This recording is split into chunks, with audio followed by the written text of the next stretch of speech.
Class जिसमें हम लोग पढ़ने वाले हैं जाति के बारे में। मैंने वर्गीकी पढ़ाया था, जिसमें वर्गीकी में आपको बताया था वर्गीकरण जब हुआ था तो जाति जो होती है वो वर्गीकरण की सबसे छोटी इकाई होती है। हम उसके बारे में बात करेंगे।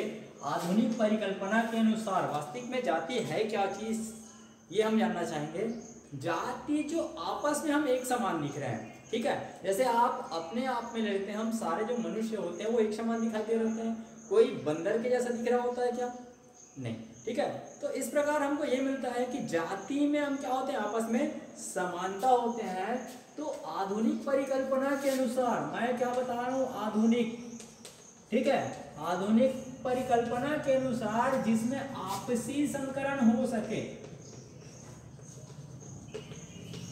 यदि आपसी संकरण हो सके तब इसको क्या बोला जाता है, जाति। जिसमें आधुनिक परिकल्पना के अनुसार यदि आप उनमें आपसी संकरण हो पाता है तब उसको क्या बोला जाता है, जाति के नाम से जाना जाता है। और इसको सबसे पहले मेयर नामक जो वैज्ञानिक है, मेयर, ये जो मेयर वैज्ञानिक है, ठीक है, इन्होंने बताया था किसके बारे में, इस जाति के बारे में। ये जाति जो होती है कि आपसी संकरण होने वाले जीवों के बारे में, जो समानता जो होती है उनको सबसे पहले मेयर ने डिफाइन किया था, बताया था कि ऐसे जीव जिनमें आपसी प्रजनन हो सके और प्रजनन हो करके एक नए संतान को क्या कर सके, पैदा कर सके, ठीक है। तो जाति सिंपल सा परिभाषा है, जाति आपस में संकरण करने वाले जीवों की जनसंख्या या समष्टि को ही क्या बोलते हैं, जाति कहते हैं। अब प्रजनन होगा तो उसमें क्या होगा, एक नए संतान पैदा होने वाली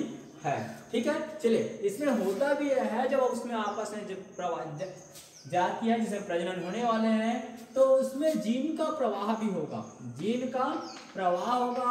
और जीनों का जब प्रवाह होगा तो उनके ही समान जब मेल एंड फीमेल आपस में फ्यूजन करेंगे, मिलेंगे, मिलने के पश्चात जो उन्हें एक नए संतान पैदा होने वाली है उसमें जीनों का प्रवाह होगा।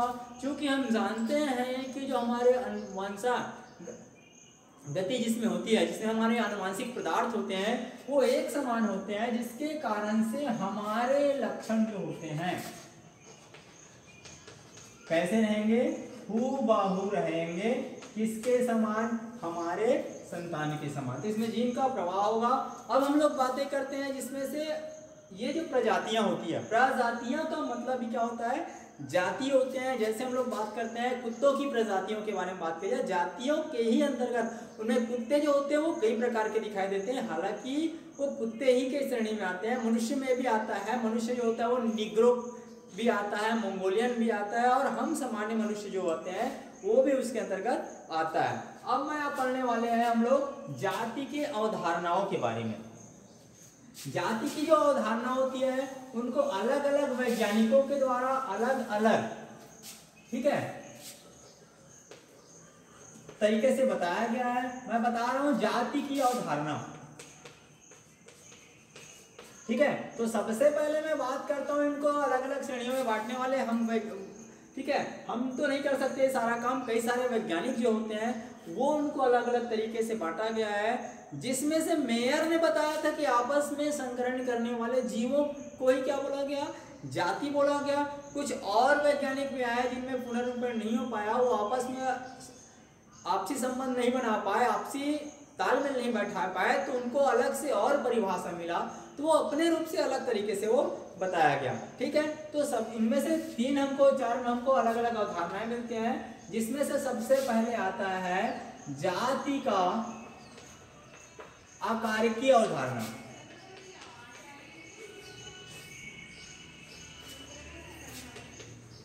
ठीक है। जाति का हम लोग पढ़ने वाले इसमें आकारिकी अवधारणा, ठीक है। चलिए, अब ये आकारिकी अवधारणा की जब मैं बात कर रहा हूं, इसमें जब आकारिकी की बात कर रहा हूं तो इसको बोला गया है, इसने किसको दिया, इसको कैरोलस लिनियस ने दिया,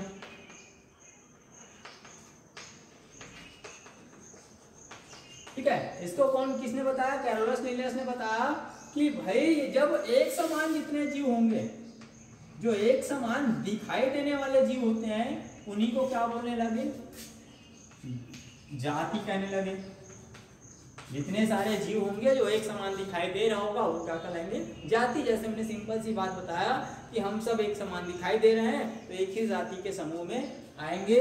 तो ये किसका कहना था, कैरोलस लीनियस का कहना था। ठीक है, दूसरा हमारा वर्क आता है जिसमें आता है हमारा जाति की आकारिकी अवधारणाओं के बाद हम लोग पढ़ने वाले हैं ठीक है, जाति का जैव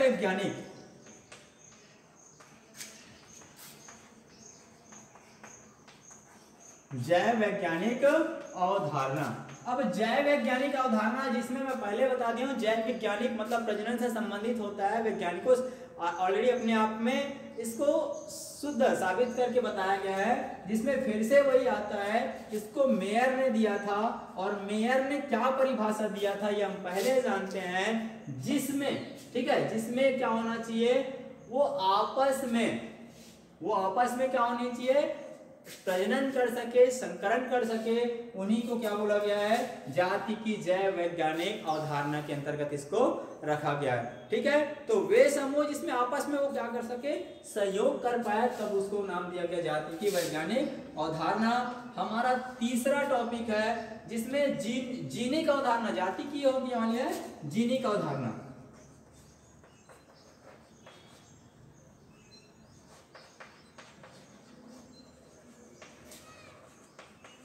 अब यहाँ पे स्पष्ट लिखा हुआ है जीनिक। ठीक है, जीनिक अवधारणा का मतलब स्पष्ट हो गया है, जिसमें जीनों का प्रभाव बना हुआ रहे, तालमेल बैठ रहा है उसमें। हमने जाति की परिभाषा पढ़ा था जिसमें जीन प्रवाह के बारे में बात किया था। जब दो जीव आपस में सहयोग करेंगे तो उनके जो अनुवांशिक पदार्थ है, उनके जीन जो है वो एक पीढ़ी से दूसरे पीढ़ी तक क्या करने वाले हैं, प्रवाह करने वाले हैं। तो ये जीनिक अवधारणा के अनुसार हम बात करते हैं, तो इसके अंतर्गत उन्हीं जीवों को रखा गया है जिसमें क्या हो सकता है, अंतरा प्रजनन हो सकता है। ठीक है, अंतरा प्रजनन हो सकता है, और अंतरा प्रजनन यदि हो रहा है तब इसको जाति की जीनिक अवधारणा के अंतर्गत रखा गया है। ठीक है, चलिए हम लोग इसी में बात करने वाले हैं जाति के प्रकारों के बारे में।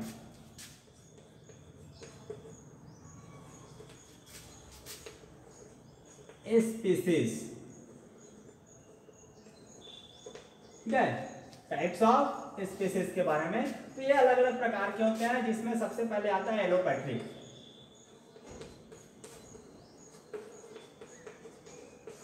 एलोपैट्रिक जाति वे जातियां होती हैं जिनमें, एलोपैट्रिक जाति की मैं बात कर रहा हूं, वास्तविक में ये है क्या चीज। ठीक है, वास्तविक में है या क्या चीज, ये होता है वो भौगोलिक रूप से होते हैं। कैसे होते हैं ये, भौगोलिक। इसमें क्या भौगोलिक विभिन्नताएं पाई जाती है, लेकिन हम लोग बात कर रहे हैं इसमें अलग अलग जो श्रेणी होती है। भौगोलिक की मैं बात कर दिया, पूरे विश्व लेवल पे हैं वे जातियां जो भौगोलिक रूप से पृथक्करण के कारण पैदा होती है। ये जहाँ पे जो माहौल पैदा होता है, भौगोलिक जो होता है, ठीक है, विश्व के स्तर पर होता है, यदि उसमें कोई चेंजेस आ जाती है, और चेंजेस आने के कारण जब एक नई जाति पैदा होती है तब इसको क्या बोला जाता है, एलोपैट्रिक बोलते हैं। तो वे जातियां जो भौगोलिक पृथक्करण के कारण पैदा होती है तब उसको क्या बोला जाता है, एलोपैट्रिक जातियां। ठीक है, तो इसमें संकरण होने की चांसेस नहीं होती, संकरण समाप्त हो जाता है। पहले बताया तो मैं इसमें संकरण नहीं हो सकता, क्योंकि मैं पहले बता दिया हूं कि ये किसके कारण उत्पन्न हुआ है, भौगोलिक पृथक्करण के कारण पैदा हुआ है, और भौगोलिक पृथक्करण के कारण पैदा होने वाली जातियों में संकरण होने वाला नहीं है। दूसरे की बात करते हैं तो ये आता है, नेक्स्ट आता है सिम्पैट्रिक। सिम्पैट्रिक जातियां वे जातियां, अब ये आ जाता है आपके, इससे पहले वाला था भौगोलिक परिवर्तन के कारण, लेकिन एक ही प्रदेश में अलग अलग परिस्थितियों के कारण, इस पारिवारिक घटना जो पारिस्थितिक तंत्र के कारण यदि एक नई जाति पैदा होती है तब इसको क्या बोला जाता है, सिम्पैट्रिक। हमने 10th में ये भी पढ़ा था कि जो एक 9th या 10th में आप लोग ने पढ़े थे, जो पक्षी होता है, जो फिंच पक्षी होता है, जिसमें एक उथल पुथल मच गई तो वो अलग अलग जगहों पे पहुंच गया और अपनी आकारिकी को अलग अलग पैदा कर दिए थे। तो ये जितने जो क्या होने वाले हैं आपके पारिस्थितिक कारणों से जो पैदा होने वाले हैं, ये जो पारिस्थितिक कारणों के कारण से पैदा होने वाले हैं, पारिस्थितिक कारण के कारण यदि पैदा होती है जातियां, तो इसको किस नाम से जाना जाता है? सिम्पेट्रिक जातियों के नाम से जाना जाता है। इसमें प्राकृतिक रूप से प्रजनन नहीं हो सकता, प्राकृतिक जनन नहीं हो सकता, लेकिन इसमें कृत्रिम रूप से जनन कराया जा सकता है। ठीक है, कृत्रिम रूप से जनन कराया जा सकता है। चलिए आगे बात करते हैं तीसरे के बारे में, तो इसको बोला जाता है सिबलिस।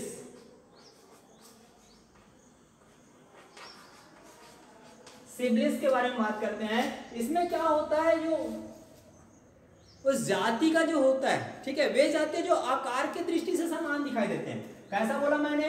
ये जो है वो आकार की दृष्टि से समान होते हैं। आकार कैसे होने वाले? इसमें समान होने वाले हैं, लेकिन वास्तविक में इसके जो जनन की प्रक्रिया जो होती है, प्रजनन की प्रक्रिया होती है, वो अलग अलग होती है।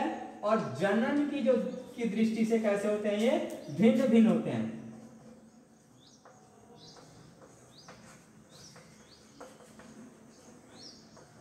तब इस प्रकार की जातियों को क्या बोला जाता है? सिबलिस कहते हैं। चौथा आता है आपका पॉलीटाइपिक जातियां।